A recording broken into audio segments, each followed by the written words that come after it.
मैं श्योपुर रक्षाबंधन पर दीदी के यहाँ पर गया था। वहाँ के लोग उस जंगल के बारे में बताते रहते हैं कि इस जंगल में आत्माएं भूत प्रेत रहते हैं। तो मुझे तो वैसे भी भूत प्रेतों पर विश्वास है, शायद आप लोगों को भी हो। तो मैं 15 अगस्त को अपने जीजाजी के कॉलेज गया था। वहाँ के लोग उन्हें आचार्य जी कहते थे।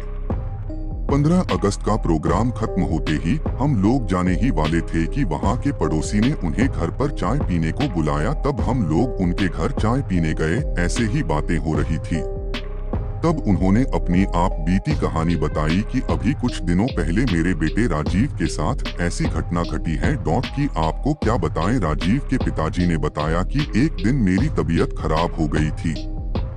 तब मैंने राजीव को जंगल से बकरियों के लिए चारा लाने के लिए भेज दिया था। राजीव वैसे तो कभी कभी जंगल जाता था, पर वो हमेशा काम से जी चुराता था। पर आज उसे मजबूरी में जंगल जाना पड़ा। वो रास्ते में चलता गया। उसे कहीं भी पास में चारा नहीं मिला, क्योंकि पास के सारे पेड़ तो पहले से ही बकरियों के लिए काट चुके थे। वो जंगल के और अंदर चला गया। वो घने जंगल में पहुंच गया, जहां पर बहुत पास पेड़ खड़े हुए थे। पेड़ इतने घने थे कि आसमान तो नजर ही नहीं आ रहा था। बरसात का टाइम था, अच्छी बरसात हो गई थी, तो पूरा जंगल हरा भरा हुआ था।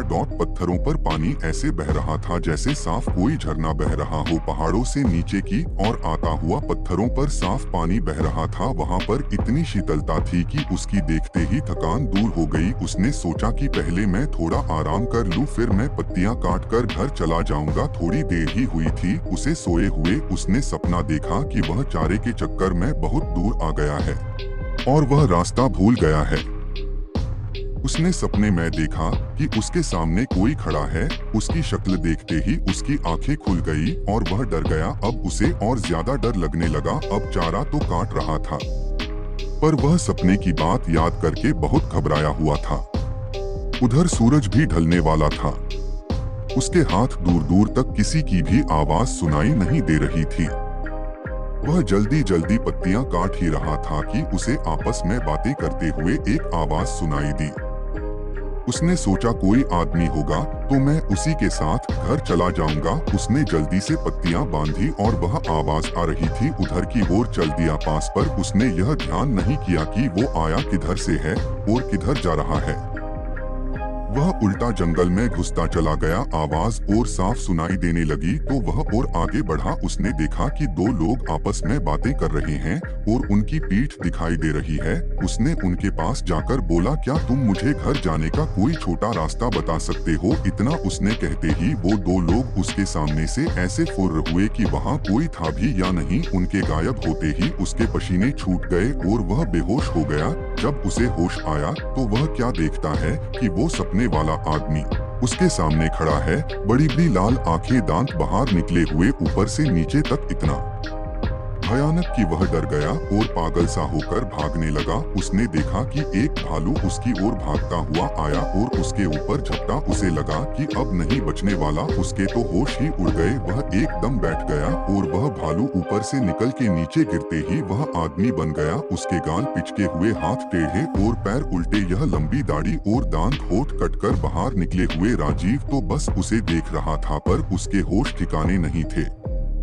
वह वहीं पर गिर पड़ा। इधर घर वालों को चिंता हो रही थी कि अंधेरा हो गया, राजीव अभी तक क्यों नहीं आया। उसके बड़े भाई ने कहा कि अभी आता ही होगा। सब लोग जब इंतजार करके थक चुके थे, रात के 10 बज चुके थे। अब उसके भाई को लगा शायद कुछ तो गड़बड़ है।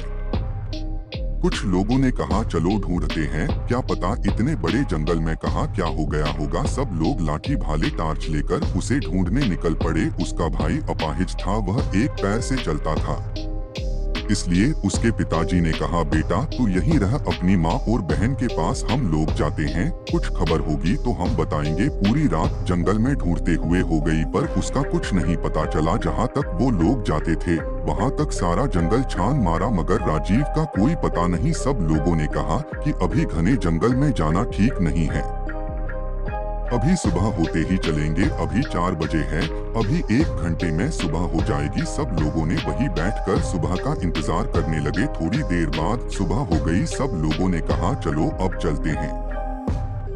सब लोग चल दिए आवाज लगते हुए राजीव पर राजीव बेचारे की भूख प्यास के मारे वो हालत हो गई थी कि वह सुध-बुध खो बैठा था। उसे अब यह नहीं पता कि मैं कहां पर हूँ। 2 दिन हो गए राजीव का कहीं पता नहीं चला। अब सब लोग परेशान थे। उधर राजीव का भाई बहुत व्याकुल था, बेचारा कुछ कर तो नहीं सकता था। वह जाकर अपने सामने खड़े हुए नीम के पेड़ के नीचे गड्ढा खोदने लगा और कहने लगा, मेरा भाई आएगा, मेरा भाई आएगा। वह कहे जा रहा था। दोस्तों, उस नीम पर वह रोज सुबह ढूंढ चढ़ाते थे।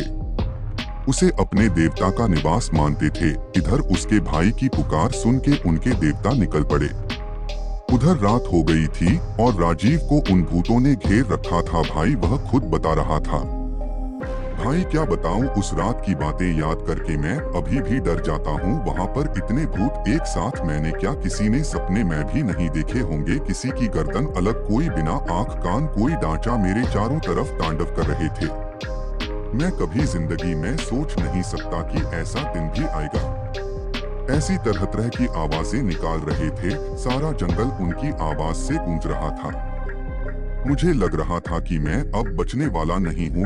लगता है यह लोग मुझे मार डालेंगे। मैं तो इतना डरा हुआ था कि मैं रो रहा था कि अचानक घोड़े के पैरों की आवाज आई। सब लोग एकदम शांत हो गए। इन सब लोगों ने आस तोड़ दी कि अब हमें राजीव नहीं मिलेगा। सब लोग वापस आ गए। सारे घर में मातम सा छा गया। इधर किसी ने कहा कि किसी भगत को बुलाओ और पता कराओ कि वो अभी तक जिंदा है कि नहीं, वो लौट आएगा कि नहीं। एक आदमी वहां के भगत को बुलाने चला गया।